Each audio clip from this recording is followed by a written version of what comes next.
ஏங்க ஒண்ணுமே இந்த கவர்மெண்டே நடக்கலையே, எல்லாம் ரீல்ஸ் மாதிரி தான். எல்லாம் ரீல்ஸ் ரீல் விட்டுக்கிட்டு புகடல வரும்போது கத்துறாங்க, எது கத்துறானே தெரியாத கத்துறான்.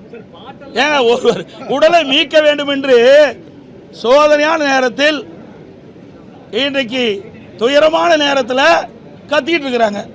இவர்களுடைய சட்டமன்ற உறுப்பினருடைய நிலைமை இப்படி இருக்குது. இவர்கள் எங்க போய் நாட்டு மக்களை காப்பாற்ற போறாங்க?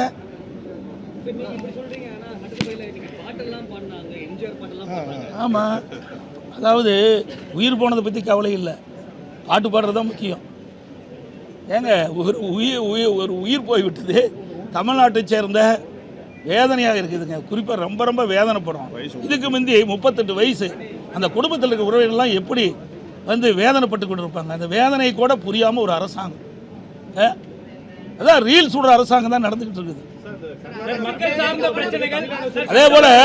அதே போல பார்த்தீங்கன்னா இந்த கர்நாடகத்தில் நம்முடைய எல்லைக்கு 2 எல்லைக்கு இருக்கிற பகுதியில் பூர்வீகமாக தமிழர்கள் அவர்கள் அங்கே கர்நாடகத்தில் வசித்து வராங்க.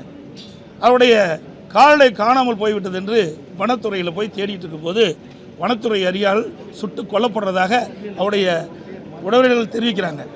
எல்லா பத்திரிகைகள் வந்து நேற்றைய தினம் கூட இது விவாதம் நடத்தப்பட்டது. அதுக்கு 2 நாள் போராடி வாதாடி வாங்குகிறோம்.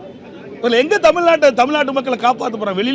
வெளி மாநிலத்தில் இருந்தாலும் சரி, வெளிநாட்டில் இருந்தாலும் சரி, தமிழர்கள் பாதிக்கப்படுகின்ற பொழுது உடனுக்குடன் கடந்த கால அரசாங்கம், அது அதிமுக அரசாங்கம் சரி, திமுக அரசாங்கம் சரி, ஒரு கவனம் இருப்போ கொண்டு வந்தோன்னே இந்த அரசாங்கம் அதை பற்றி கவலைப்படுறதே கிடையாது.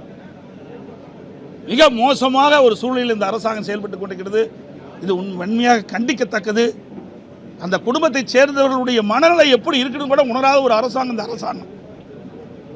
இன்றைக்கு வெளி மாநிலத்திலும் சரி, வெளிநாட்டிலும் சரி, தமிழர்கள் பாதிக்கப்படுகின்ற பொழுது அதற்கு உரிய முறையிலே குரல் கொடுக்கின்ற அரசு தான் உண்மையான தமிழ்நாடு தமிழ் உணர்வு உள்ள அரசாங்கமாக இருக்கு. ஆனால் அந்த அரசாங்கத்தில் தமிழ் உணர்வு என்பதே இல்லை.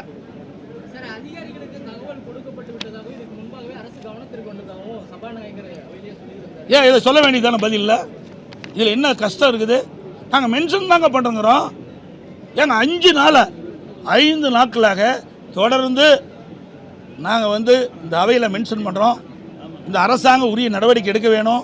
அந்த குடும்பத்தை சேர்ந்தவர்கள் தொடர்ந்து எங்கள் சட்டமன்ற உறுப்பினரோடு தொடர்பு கொண்டு எங்களுக்கு உதவி செய்யுங்க. சவுதியில் இருக்கின்ற அந்த மீனவருடைய உடலை மயிலாடுதுறை திருமலை வாயிலுக்கு கொண்டு வர வேண்டும். அங்கே என்ன நடக்குன்னு எங்களுக்கு தெரியல. அது படுகாயமடைந்த 3 பேர் மருத்துவமனையில் இருக்கிறாங்க. அவங்களுக்கு உரிய சிகிச்சை கிடைக்குதா இல்லையான்னு கூட தெரியல. இதையெல்லாம் அந்த குடும்பத்தை சேர்ந்தவர்கள் பதற்றத்தோடு இருக்கிறாங்க.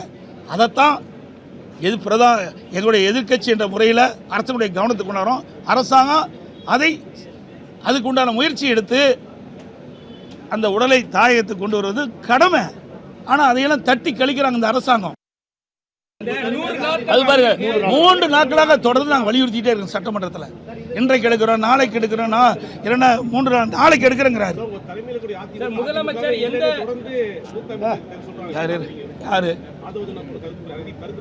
யார் அவரா? அந்த கட்சி இருக்குதா இல்லையான்னு பார்க்கலாம். கொஞ்சம் நாள் கட்சி முதல்ல அந்த கட்சி துவங்கி 3 வருஷம் தான் ஆகுது. ஏங்க